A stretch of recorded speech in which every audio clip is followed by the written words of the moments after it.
तो फिर आपको नहीं लगता कि इस चीज़ से माइंड फ्रेमिंग हो रही है पब्लिक की, कैसे नौजवान नस्ल की? माइंड फ्रेमिंग आपके ख्याल में सिर्फ शेरों से होती है? अगर मेरा कोई शेर इस मयार का होगा जो रहने के काबिल होगा वो रह जाएगा। पाकिस्तान के अलावा उन जैसे शायरों को दुबई में भी स्टेज दिया गया, तो इसका मतलब ये है कि यहाँ पे लॉबी भी चलती है। दुबई में स्टेज मिलना कोई आपके ख्याल में कोई बहुत बड़ी बात है? शायर की अपनी भी होती है, अदब की भी लिमिट होती है। वो किसने डिफाइन की है? तो हमारा जो ये मीडिया का सेटअप है, इसमें एक सेंसर बोर्ड होता है। हमारी चीज़ें जो है वो स्किप कर दी जाती हैं अगर कुछ ऐसा बोल।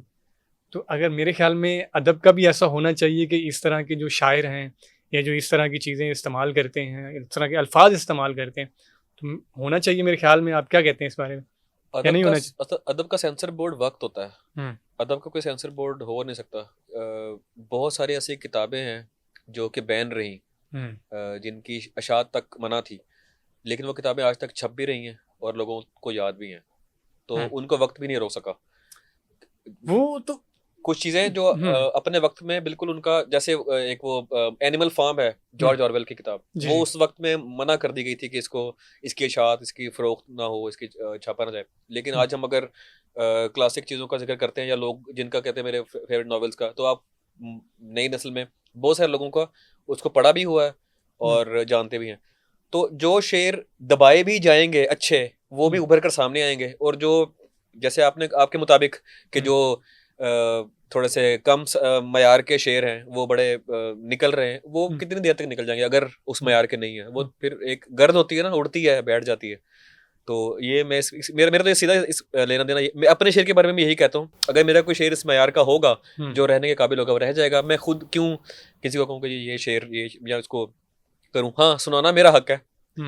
कहीं भी अगर आप मुझे बतौर शायर बुला रहे हैं किसी स्टेज पर या किसी प्रोग्राम में, आपको पता है कि मैं कैसा शायर हूँ, आपने मुझे जाहिर पता है कहीं सुना होगा तो बुलाया मुझे, बिल्कुल ऐसे, तो फिर आपका हक है कि मुझे वो मौका दें कि मैं, जैसे अब मेरा कहने का मतलब ये कि मुंतज़िमीन जो मुशायरा के होते हैं, वो ये तो नहीं होता कि बिल्कुल ही ना वाकिफ होते हैं, उन्होंने सुना होता है कि कौन से शायर कैसे शेर सुना रहा है या उसके पास कैसे अशार है। अगर वो उसको बुलाकर स्टेज दे रहा है, तो अब फिर या तो वो ऑडियंस जो सुनने आई है, या फिर वो जो क्या कहते हैं, जो इसमें दो चीजें हो सकती है ना, या तो लॉबी हो सकती है या फिर जो है वो सोशल मीडिया स्टंट के लिए इस्तेमाल किया जाता है। नहीं, लोग सुनना चाह रहे हैं तो बुला रहे हैं ना। आजकल तो आप इतनी ज्यादा आवाजें हैं कि आप, तो फिर आपको नहीं लगता कि इस चीज से माइंड फ्रेमिंग हो रही है पब्लिक की? कैसे? नौजवान नस्ल की माइंड फ्रेमिंग आपके ख्याल में सिर्फ शेरों से होती है?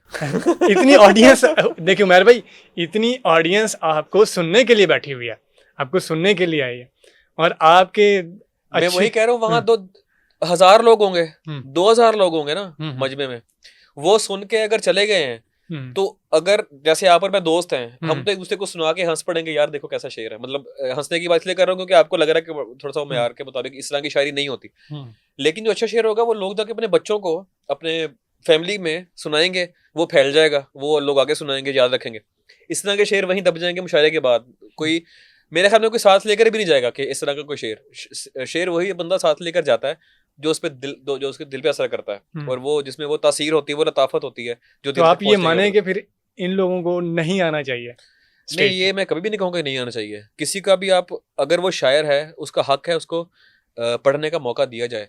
हाँ, अगर उस पढ़ने के बाद अवाम उसको मुसरत कर रहे हैं, या आपको लग रहा है कि मुशायरों में लोग वैसे उनको नहीं सुनना चाह रहे, या अब तक तनकीद पहुंच रही है, फिर आपको सोचना चाहिए कि हम एक, मुझे छोटी सी एक लॉजिक, कौन मना कौन करेगा ये बताएं मुझे।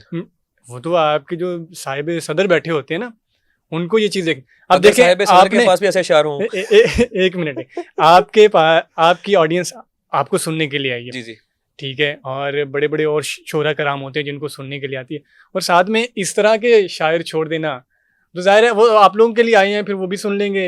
जाहिर है जब आप लोग उनको स्टेज देंगे, आप लोग माइक देंगे, आप लोग ही चीज़ें प्रोवाइड करें, तो फिर तो सुनना पड़ेगा। पब्लिक जो आई है उसके लिए तो मजबूरी है। मजबूरी नहीं है, मैं वही बात कर रहा हूँ कि आजकल इतनी आवाज़ें हैं कि एक मुशायरे में ये मुश्किल हो जाता है फैसला करना कि किसको बुलाया जाए और किसको ना बुलाया जाए। तो अगर उस मजमे में इतनी आवाज़ों के भीड़ में कुछ लोगों को बुलाया जा रहा है बार बार, तो जाहिर बात है उनकी इतनी ऑडियंस है, उनकी इन कॉमन सेंस डिमांड इतनी है, फरमाइश की जाती है कि उनको बुलाया जाता है। वरना तो एक दो मुशायरों के बाद फिर कौन बुलाएगा, क्यों बुलाएगा अगर कोई सुनने वाला नहीं है? तो आप बताएं। मैंने ये देखा कि कुछ पाकिस्तान के अलावा उन जैसे शायरों को दुबई में भी स्टेज दिया गया, तो इसका मतलब ये है कि यहाँ पे लॉबी भी चलती है। दुबई में स्टेज मिलना कोई आपके ख्याल में कोई बहुत बड़ी बात है? मेरे ख्याल में, क्योंकि इंटरनेशनली आप जो है वो मुल्क को रिप्रेजेंट कर रहे हैं। नहीं, वहाँ भी मतलब ठीक है, अगर आपका एक सोशल मीडिया फॉलोइंग एक डिसेंट नंबर्स में है, आपको लोग आपका नाम जानते हैं, तो एट द एंड आज नहीं 2 साल बाद 3 साल बाद आपको मौका तो मिल जाएगा एक बार जाने का।